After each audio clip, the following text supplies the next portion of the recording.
Okay, so I am... I don't have to turn my head to it. No, it's fine. If you... what I'll do is I'll say the record, who I am, and then I'll just watch the levels when you say yours, so I've got the levels right. Yeah, adjusted, yes. Yes.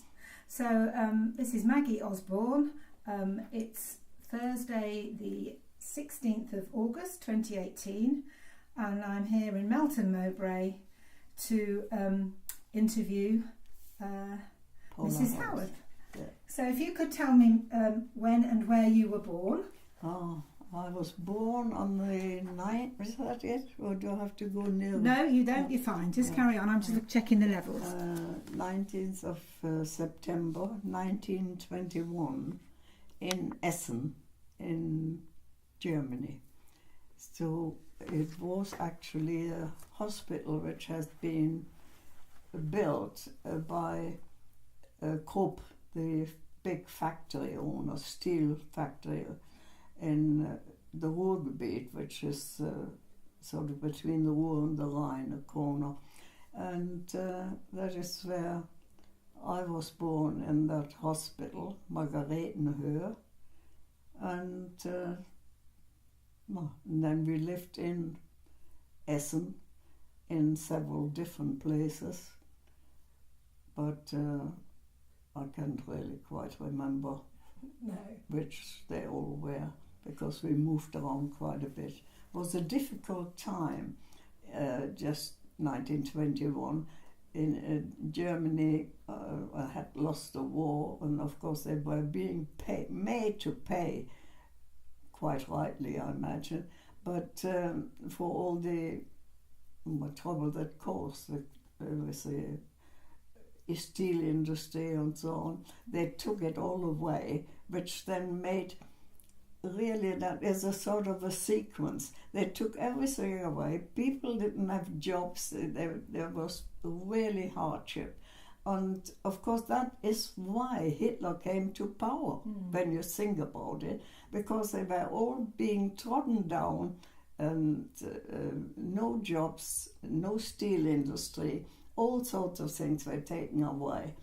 And naturally they revolted, and Hitler was at that time blowing his own trumpet, I imagine, but he did have a lot of followers, only because of the way it was all playing out after the war. Yes. So tell me about your parents. What did your father do? Oh, he did many a job. That is just it, you see. There were no jobs. You had to take and do whatever comes along. So, he did work on gasometers, on, building these big things, or any job he could get. And it was a hard time, because I remember my mother she had a very good job. She had worked in the hotel business and so on, and she had very good clothes, and she was glad about having these quality clothes, because she didn't get anything else for years. And later made even things for me. I remember that quite well. So, so your mother worked as well, did she? No, she didn't. No, you didn't work. No. Well, she'd got married and had your family. No. Did your father serve in the First World War? That is a story all on its own, because he ran away from home onto a ship, and the ship arrived in Buenos Aires when the war broke out. He was, of course, being young, he was only 17 or something like that. He right away went to the consulate in Buenos Aires and said he wanted to go back and, fight the war, stupidly. But anyway, on the way, when he was being shipped back, the French Navy intercepted that particular boat, and he was taken prisoner of war, civilian prisoner of war, and put into a camp in France. So he never saw anything of the war. I guess it was quite funny. And he met my mother then, because she was a colleague of an aunt of mine, his sister, and that's how we came together. And, well, they came together. But I do know that they got married in April and I was born in September, so that was a quick, what they call a gun. Oh, shotgun wedding. Oh. Something like that, yes. So did you have any brothers and sisters? I've got a sister. She's still living in Essen. She's 6 years younger than I am. But I'm afraid she's not feeling that well. So not being able to go and see her. I mean, I did go quite a lot and she would come for England, but not lately, this last few years. Did you have a happy childhood? Wow, how do children really know? You don't, do you? You're looking back on it. I probably was quite happy. So, went to school. Yeah, no, I think I had quite a happy childhood. Yes. And what was it like growing up where you lived? Oh, how do you know when you're young like that? You don't know the ins and outs of parents struggling to feed you. You don't notice it. You don't know. It's just normal. You were happy with a slice of bread with a bit of sugar sprinkled over it. I always remember that. That was lovely. Lovely to eat. Children don't. They adapt very easily. And you mentioned your mother making clothes for you as well. Oh, yes. And she didn't work, so you depending on your father finding work. Oh, of course. Oh, my father would go off in the mornings at 3-4 o'clock to the market. The what do they call them? Like Covent Garden market. Oh, like a wholesale market. And simply hump things around and help, sort of hoping to, be paid. But of course he never got paid. But he always came home with bags full of fruit, perhaps a bit bruised, and another bag full of vegetables. And that was better than money probably in those days. Yes. Did you have any interests as a child? Any things that you particularly enjoyed or that you did? I can't remember anything in particular. We played. I do know I had a very nice lady neighbour, a neighbour of ours, and she didn't have children, not early on when I was little. And she would take me into the garden, and I had a little stove which methylated spirit you put in, and then she made me sort of cut things up and cook things on this little thing. And she was lovely, and I think my mother had a bad time, particularly when my sister was born. And so I imagine she took over quite a lot, and obviously not having any children. Till later she had a son. So she enjoyed having you. A lovely memory of her. And what about, you mentioned gymnastics, I think. Pardon? You mentioned gymnastics. Yes, so I did. Completely forgot about that. Yes, my father belonged to a club, Turnverein it's called. And I belonged to it as well. And yes, we did all sorts of things. Whenever I see gymnastics now, I keep thinking of it when I did things on the 2 bars, how it hurt my arms. You can remember that? Wow. That's brilliant. Yes. Oh, yeah. We did, I loved gymnastics. I was quite good at it. So, and your father was involved and wanted you to get involved as well? Yes, he belonged to the club, It was called Allgemeiner Turnverein.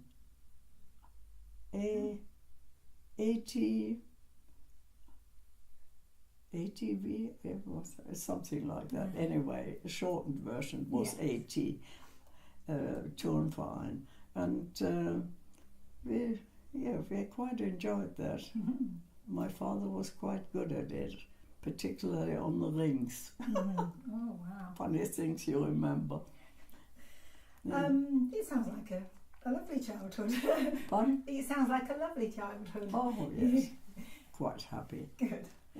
You make the best of it as a child, yes. don't you? You do. As long as your friends about. And I think you'd remember if you'd been really unhappy. oh, You? I'm sure I would remember something about that. No. So the next question is, can you remember the build-up to war, to going to war? You've already mentioned the hardship and the employment. Yes. But Well, of course, sort of, I imagine Hitler was sort of blowing his own trumpet and all this rattle.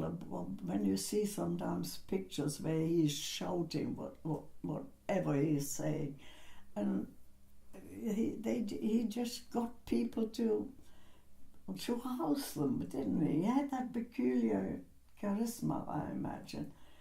I don't think I ever quite got it. no. But that might have been because of my father being so anti-Hitler.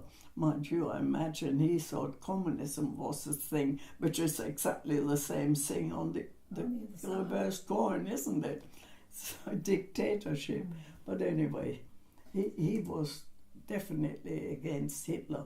And I imagine I must have been influenced by his thoughts and so on, because I hated it. I really hated it. And you knew war was coming, and I mean, it was much earlier than the war with Britain or anything, because they started with Poland, didn't they? Yes. And the Datenland, he tried to annex all these smaller states, and it caused nothing but trouble. In the end, Churchill had to say, "We go to war." Mm-hmm. How old were you when these kind of events were happening? 20, was it? And what? Well, I must have been, if it was in 40, 38 was the one when he went into Poland, I think.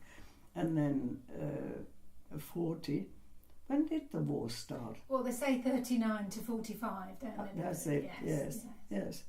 So, yes, that was it. You said that your father defied Hitler by doing little acts of civil disobedience. Oh, you did all sorts of things like that. He was quite kind in a way, because I do remember one particular family he took over the border to Holland in their car. And I don't know whether he got back that they left him the car or what. But anyway, he did take them over the border to Holland, a Jewish family. Oh, right. But, wherever he could, he would help if it was something against the state. You mentioned as well about the BDM. BDM, Yes. Oh yes, Bund Deutscher Mädchen. Well, that is the way he got them, didn't he? Because even the, what is he called? In Rome, the Catholic... Oh, the Pope. Or the Pope. Yes. I couldn't think of his name. Yeah, I mean, but he was in the youth, Hitler Youth, because that was the thing to do. And that's how he got them young. For instance, in the end, we didn't have to go to school on a Saturday if you belonged to one of the youth clubs. And then you could go out and camp out and all this sort of thing, which children like, don't so they? it sounded like more fun than school. Yeah. And that's just how we got them. So young people also, and they're having a uniform. I mean, I never got one because my father wouldn't have spent any money on a uniform. But a friend of mine had one, and I made her take her jacket off because she had the shirt and the tie on, and I had nothing, so I asked her to let me have the jacket. So I looked like BDM Mädchen. But of course that didn't last long. I realized what was going on. I don't think it takes you long to grow up when you see things falling apart around you. Can you remember the outbreak of war when it was with Britain, I suppose that they were meaning? Really, there's nothing sort of that stands out. No. I do remember the one with Poland because I was already working for. Yeah. Where were you working then? I had 3 years apprenticeship, which sort of was the thing to do in those days. You had a couple of days when you went to a Fortbildungsschule, which is a school where you have this series of whatever you're doing in your work, which is not a bad way of teaching people when, everybody now again was wanting to go to university. What on earth is a job at the end of it? They all think they ought to have the job, get paid for, and really it's much better to have a job, learn your trade, and that is going by the by. But get me off on that, and I'll really start. I better. Can you wipe things off? Oh yes. Don't worry. You mentioned you were in Emmerich, is it? Pardon? You mentioned to your daughter you were working in Emmerich, is it? Emmerich. Oh yes, on the border of Holland. Oh right. Yes, but it was when I finished my apprenticeship, of course. I first worked for a friend who had started his own business and got married, and he hadn't got anybody to help. So he asked me if, when I'd finished my apprenticeship, would I come and work for him, because his wife had nothing to do with business, so she needed a bit of help. So I went over to Van Eyck and worked there. But then he was called up, so the business shut. So I had to find myself another job, and that is when I went to Emmerich. And you mentioned that you witnessed the invasion of Holland in 1940. Oh yes, we were on top of the roof, seeing all the airplanes going over and seeing the Fallschirm. What is it called? Oh, crumbs, I can think of the German and I can think of the English That's fine, word. just say the German word, that's fine. Coming over, we were standing on top of a flat roof. I remember that so well because we saw them all coming. And then further on, so dropping. And then later on, in the restaurant, in the cafe where I worked, we had people come in and still on crutches. They had come down badly. Oh, parachutes. Got hurt, and then they were in the hospital in that area. And I ended up in that hospital with diphtheria. Oh, gosh. Yeah, yes, that must have been 41. So was it 1940 when they were invading Holland? Yes. 40. And you mentioned about the Rhine freezing over? Oh my, yes, it did. Wow. And a friend of mine, a chap, he had been on leave, I think, and he said, shall we go always all frozen over? And I said, yeah, right, let's go. And we went right over to Kleve, which is right on the border with Holland. And on the way back, clambering over these big boulders, the ice had sort of crushed together. We heard loudspeaker, do not cross the river. It is very dangerous, the ice is shifting. We got back all right.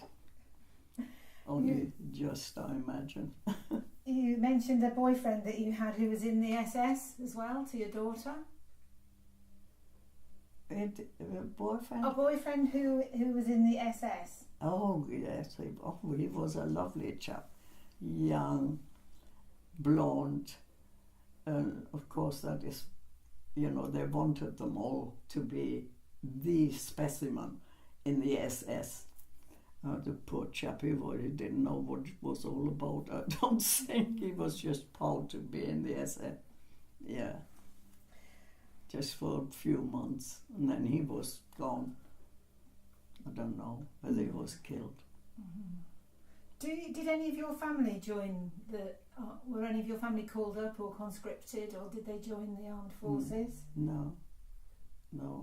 my father went to we all had to go and have papers of, I was going to get one out, but I don't know where it is now.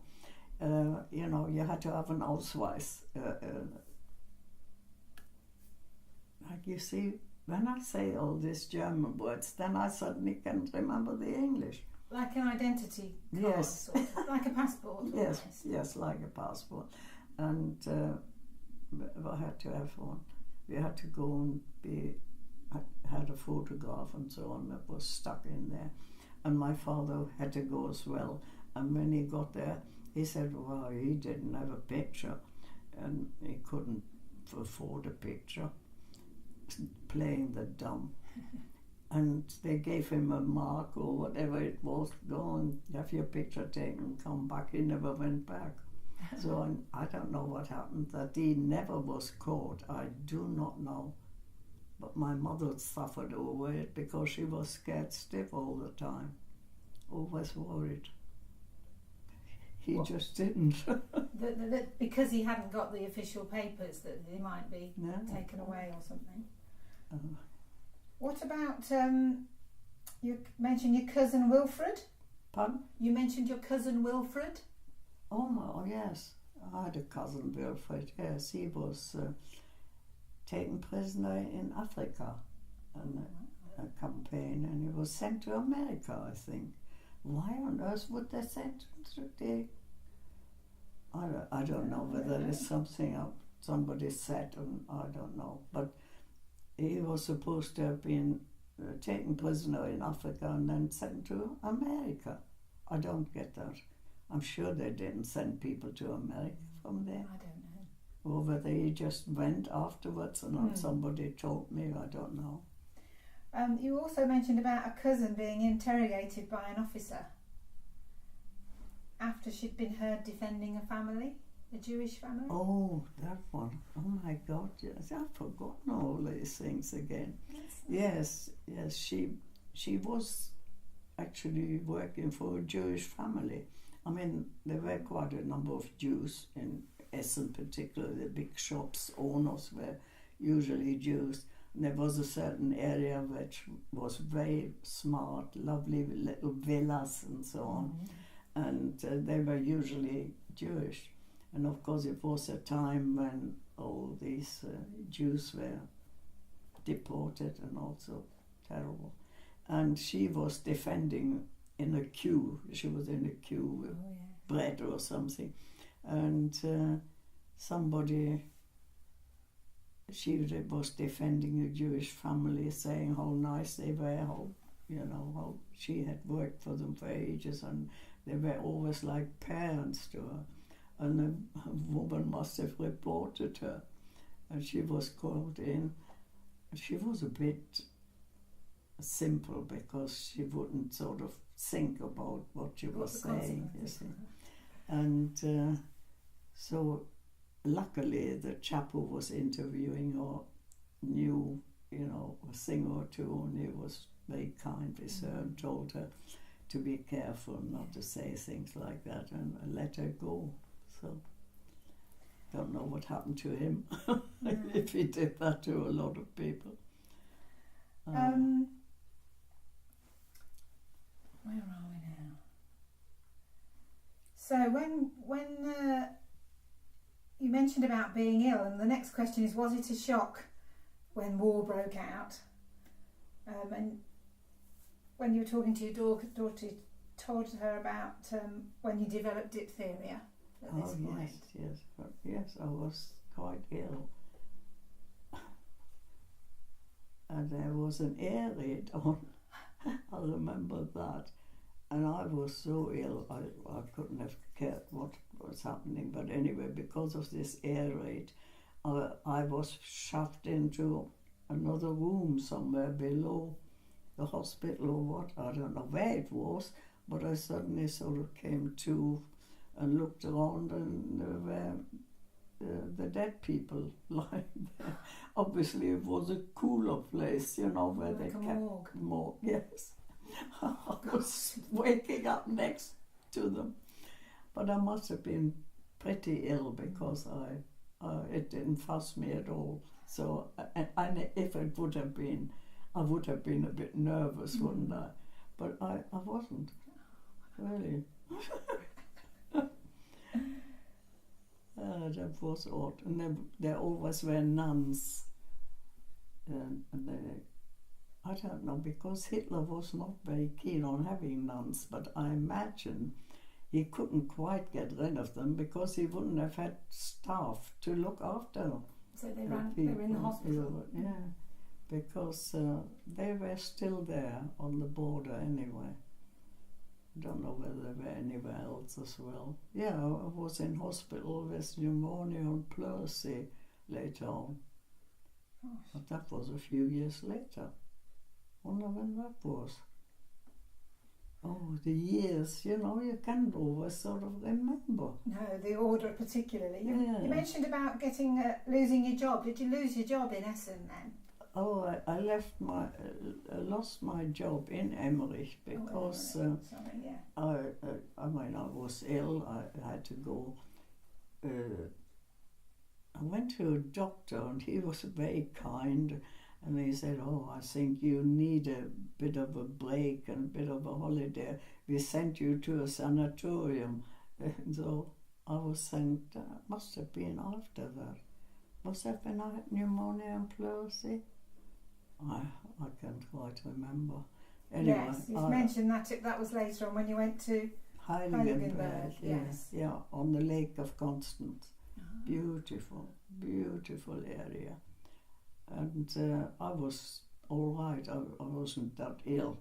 I could really enjoy it. And every afternoon we were lying outside on the mountainside on those like deck chairs, but bit better than a deck chair, with a big blanket over, but the fresh air. So being outside was the big thing. Yeah. What about your then you mentioned about getting a job in Hagen, is it? Oh yes, when I worked in Hagen. Yeah. Was that after Emmerich? Yes, it definitely was after Emmerich. And you said it was very quiet there, but there was an air raid. Yeah, yes, that was a sort of country town, Hagen, and it was very quiet. But there had been, they still talk about this, where these airplanes were sent over to bomb the, what are they called? The Talsperre, where you have all the water. Oh, dam. A dam, yes. Yes. The dam busters. The dam busters, that was it, yes. They came over at that time, but it was higher up from the town where I was, but the water that came rushing through the town as high as the bridge which went over there where before the river was low down. And there it was practically over the bridge, just below, and I must remember seeing a dead cow coming rushing down. But a farmer and his wife and everything, I think, were lost there in that. And it didn't really do all that much damage because they had already taken all the heavy machinery and from the Krupp works to the south of Germany, in the country somewhere. So you often thought of that. What about the person you were, the owners of the cafe you were working in? You mentioned one of them. Oh yes. Well, I mean, the young people, they were nice, perfectly all right. And of course, first we were about 3 girls working there. And I ended up doing it all on my own because the girls all wanted to be in the army, and they have these, they didn't call them by a very nice name, but anyway, they all wanted to be in the army. So I was stuck, I didn't want to go into the army. But the young couple who run this business, they're very nice. But the old man was a number, I think below 10 in the Hitler party, which was really quite something. But he was the nastiest old man you could imagine. He really was. Oh, God. He was such a... he would sort of we sit at a little room behind the shop and have our breakfast or whatever there. And he would be sitting there and he would make sure that he had his butter and his jam and that we didn't have very much of it. Oh, I could have killed that man easily. He was nasty. Nasty piece of work. His poor wife was still working. She was old. My word. And she had still got a kitchen and doing the cooking for us, for the staff. Oh, what a place. What about your family? Where were they at this point? Oh yeah, they were all living in Essen. Of course, there was always this trouble of being bombed, Essen being bombed. And once there was the news over the wireless that Essen had been very badly bombed and many people dead. And I just packed up my case and a bag or whatever and went off on a train back to Essen. I wanted to know whether my parents were all right, and no telephone or anything. And so I went off on a train. Yeah, there was a train in Hagen, but of course I didn't get to Essen for hours because they were always stopping because there were more bombings going on. Oh, when I got to Essen, they couldn't even get into the proper station. You had to get out before you even got into Essen. And then as I was walking towards my parents' place, I saw my father in the distance on top of all the rubble, looking for things which our house hadn't been directly bombed. It had sort of had a lift from the other house which had been bombed, and the house had lifted and fallen down. So of course mattresses were all right, you see, and pots and pans were all right, metal things. But everything else was gone. And then that was when you became ill, did you stay in Hagen then? Yes, that was in Hagen. I was a few years working there. When was that exactly? I can never remember. So you said you went off to Heiligenberg in 1943. Oh, 43. So perhaps it was... Was it as late as that? It must have been earlier. I can't remember the proper sequels of it. And did you get... you mentioned that you went off to... You told me about being in the sanatorium. Yes. And mentioned about going on a country walk with a friend. Yes. And suddenly an airplane came over, a lightweight one, I think. It wasn't a bomber, but it suddenly started shooting down this mountain road we were on, and we both had looked at each other. We had light-colored coats on, and we just threw ourselves into the ditch. And the rat-tat-tat-tat went. That must have been frightening. Yeah, it was frightening. But the worst thing was one day, that was after the war, I was back in Essen and I was walking with my sister. I don't know where from. I was walking with her, and there was a lorry coming past full of English soldiers, and one suddenly took a gun, and not a gun, a big one, you know, not a handgun, and just shot, and I could feel the heat, and my sister just snapped her head away because she really felt the heat. It did not hit her, but I did, walking next to her. That was awful. I mean, they couldn't have cared less. Nobody would have followed that up. Yeah, that was a fright. It sounds it.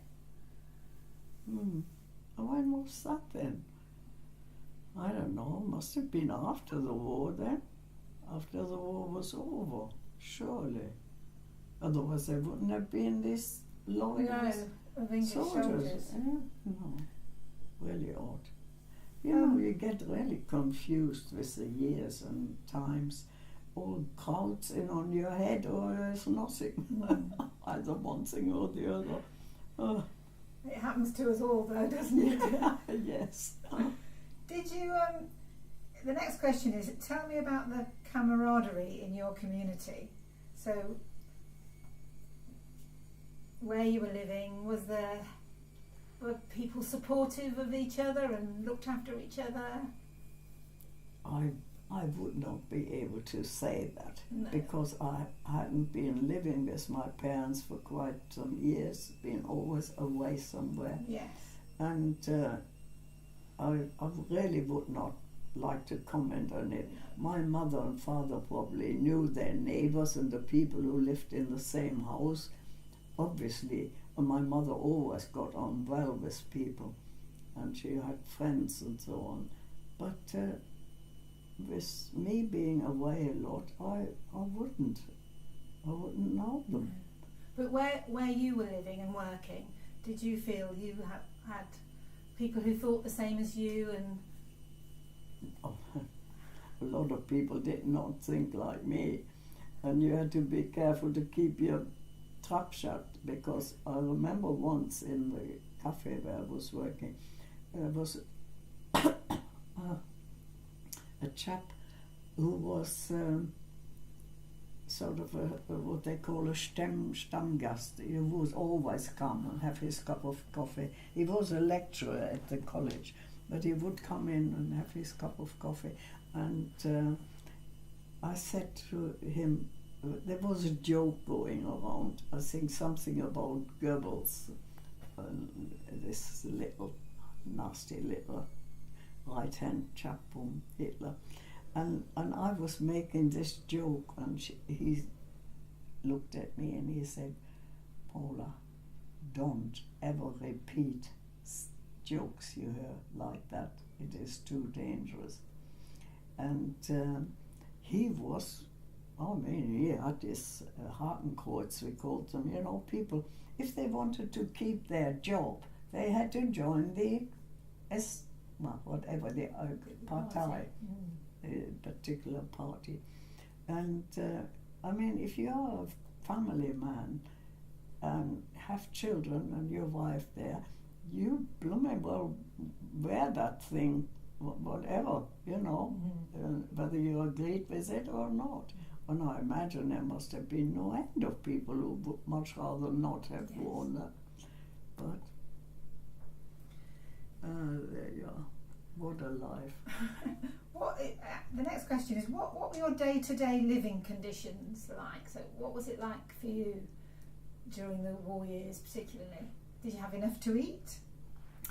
The food, we had enough to go by. It was very dreary and nothing, being in a cafe, and then for a while we even had things to sell like cakes, have a cup of coffee and a piece of cake, which was quite something. But even that went off as time went by. We only had one old chap, a baker, and he occasionally made a cake, but he usually took it home with him. He didn't give it to us to sell.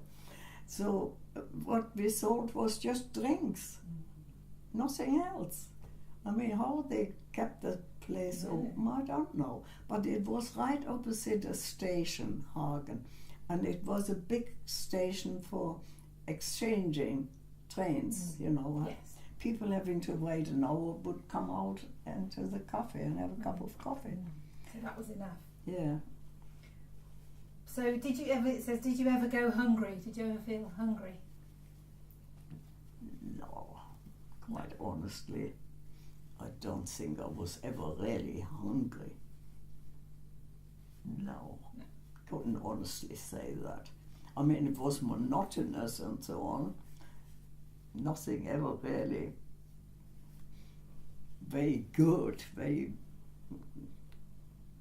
no, I wasn't hungry, no. The next question is, can you remember any particularly funny incidents? Anything that was particularly funny? Funny? Good. Amusing. Not really. Off the top of my head, I can't think of anything. But then the next question is opposite to that, of course. Can you remember any particularly tragic things that happened?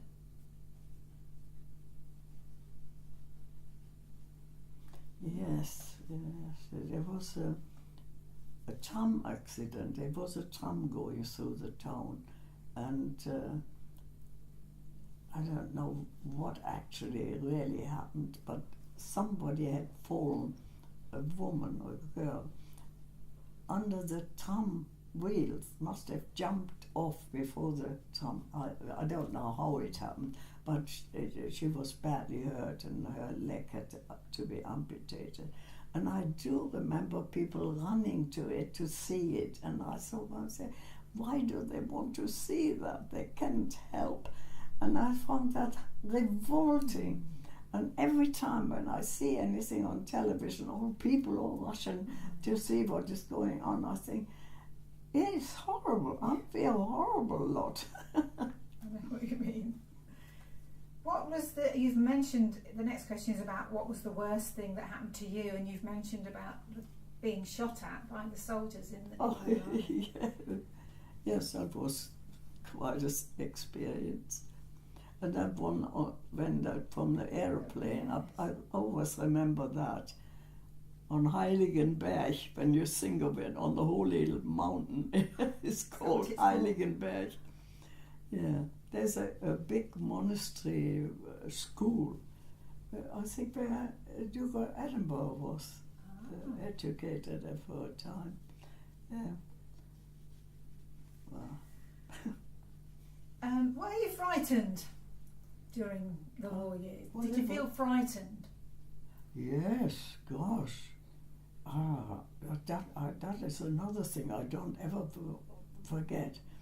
I was running towards a shelter which had been built especially for the people in Hagen. And as I say, in Hagen we didn't have a lot of trouble with bombs dropping and so on. But one night we had a real air raid, and I heard, was it when I saw lights? No, I think I heard these bombs dropping. That must have been a good way away, but I still remember running and being, that must have been the fright or something. I had the taste of blood in my mouth, really quite horrible, quite violent. And I ran, and then I heard these noises, and I ran and stood in a doorway as if that would have helped. But, anything to sort of feel a bit safer. Mm. And then when I got to the shelter, there was all that terrible trouble. People having rushed down the shelter. And of course, once they were in there, they were feeling safe and stopped instead of going on and making room for the... And there were people killed by being trodden on and asphyxiated or something. And that was awful. That is just it, isn't it? You feel safe and you relax. You don't think of the people behind you. That was quite horrible. Yeah, all sorts of peculiar things. Did you feel frightened? I mean, that was a real specifically frightening incident. Yeah. And then you mentioned about having to be careful about what you said and that kind of thing. Was that kind of, did you feel generally? Well, yes, I was a bit worried when I was told I shouldn't repeat these funny jokes, but they were going around, Yes. People were making fun of the Hitler and Goebbels particularly. They were nasty lot. I suppose that's a way of coping with the... Yeah. With the. But how is it that people go for this screaming man standing there drumming, and people just... I don't get it. Did you lose friends and relatives or colleagues in the war, and how did you manage that? How did you cope with that? It's an open-ended question. No, I can't remember anybody specifically. Cousins in the war and so on. I know one young chap, and there was a lot of trouble about him because he had been saying something, and his brothers were sort of very determined that hadn't been a natural death, somebody had, but that was all sort of hearsay, you didn't know about it really, but it just was something this cousin of mine had said, and it was as if they were making him pay for it. I don't know what. Horrible thoughts. So, can you remember where you were when the war ended? And how you knew? And how was it? How did I know? I can't remember that at all. Were you in Essen then, do you think? I must have been. I cannot remember that at all. There's not a glimmer. You would think that would be something you really remember. The war is over. And I can't. No. It might come back. So, what happened next then for you? Because you met your husband then. Oh, yeah. Did you then? Well, because of ration books and all that sort of thing, you had to go to the offices, the Arbeitsamt, no, what is it called here, when they go for jobs. Oh dear, my brain is addled. Anyway, you had to sort of sign on in a way, so that you got your ration card and you were properly registered, because a lot of people had left and come back again to Essen when the war was over. And so you were called up if you wanted your papers and your ration books and all that. And I went to the office and was interviewed, and there was a telephone call just while I was there, and the woman said to me, talk to whoever it was, and she turned to me and she said, do you speak any English? I said, yes, a little, a little bit I learned at school. And that's when they sent me to Villa Hügel, which was the seat of the Krapps, the industrialist. He had a beautiful house there, right by the river. And so they wanted cleaner girls.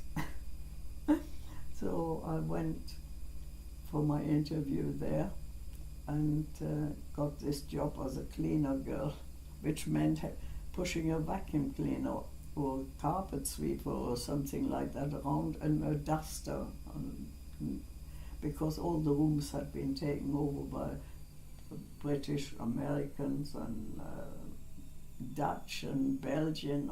They all were there, all the little cliques.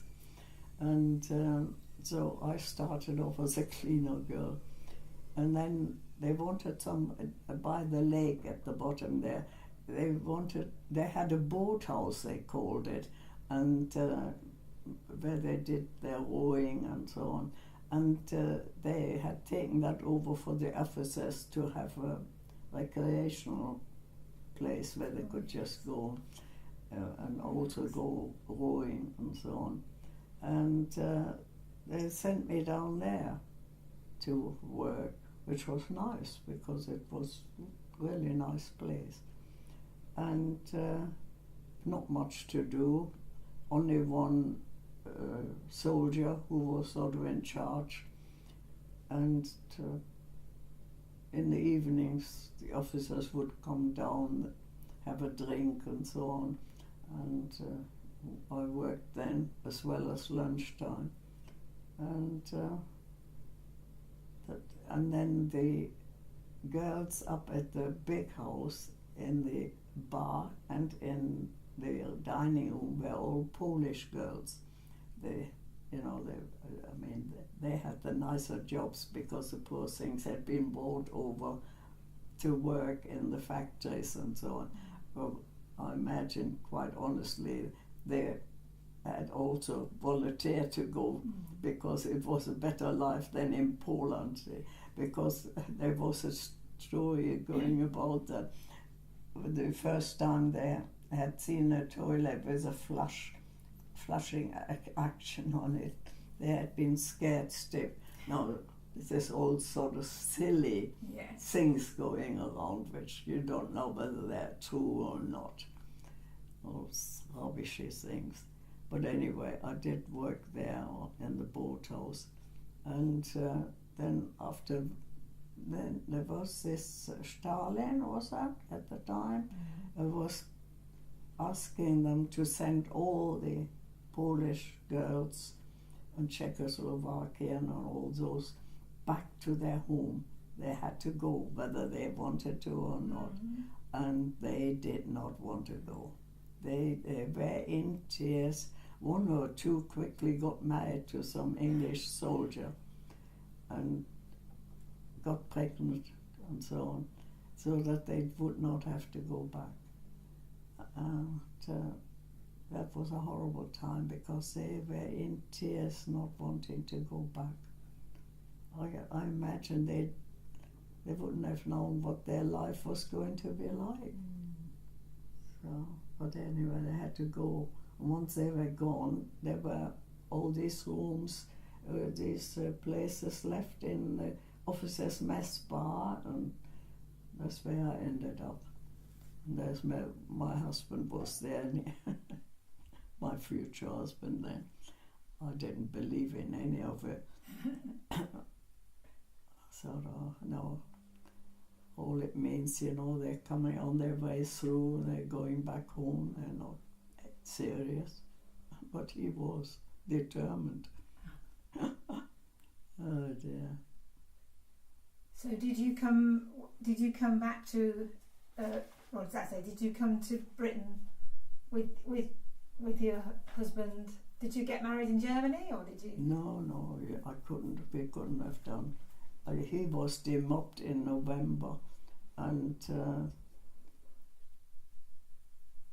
was it November? Yes, must have been. And he was determined to get me over and set everything in motion, trying to get me to come. And there was such a lot of hoo-haing going on. They were trying to, I think one or two were trying to trick me to have something to say which would not have been sort of been a good point. But I remember one officer gave a party because I was going to leave the job, and having some drinks, and there were several officers and one or two other girls who were working there, and one of them was trying to make a pass, and when I sort of said, no, of course not, I'm engaged to Loy, and he said, well, who is to know? I looked at him, I said, I would know, and he looked back at me really properly and shook, nodded his head. I'm sure to this day that they were trying to trick me into something like that, and then be able to say no. I don't know that is the sort of thing you will never really get the truth of it. But anyway, I did get over here, and oh dear, the journey. And there again, you had to go through all that rigmarole of being examined, very thoroughly examined, That makes me always so mad when I hear them making such a do about anybody coming in. Women, oh no, they mustn't be touched, they can't be examined. Blooming heck, I had to be examined properly, and why shouldn't the country say, look, we're not having just anybody? I find that just so stupid. They ought to make rules there. You have all these people coming in and then they end up killing people with cars or setting off bombs. They ought to be much stricter in letting people in. Perhaps they wouldn't have let me in. Oh dear. So you arrived and settled and got married then when you got here? And Oh yes, we had to get married, which also was a joke. Whenever Laurie and I went to see his relations or friends and introduce me and so on, I would say, oh yes, we had to get married. And he would always have to say, no, we have to get married because it's a law. rather than another reason. Yes. Because obviously that is what they thought when I said we had to get married. Was nothing of the sort. And what about your parents? Did they? My mother was in such tears. If there wouldn't have been a friend of mine staying with my mother and sending me off, go on, I've stayed. I might have not gone, because that moment of leaving my mother behind, not knowing whether I ever going to see her again, which was a possibility then, that was just awful. That was the most awful moment. But anyway, I got here and I was determined to be the last off the boat. I would not go with a herd. A poor lawyer was standing there wanting to do a wee and they couldn't dare go away. You had to wait for you.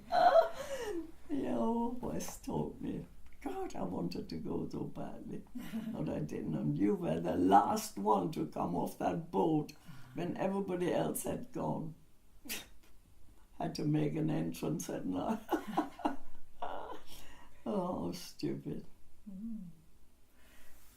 Well, I think I've answered all the questions. I think the last one is do you have any photographs of yourself from the war? And if so, could I look at them? That's a bit short notice, isn't it, really? Yes, I haven't got. No, I haven't got anything. I didn't have anything when we first came. You must excuse me. Certainly. Oh, is it new? Oh, I've got stiff sitting there. Perhaps we should have had a break. Oh, dear.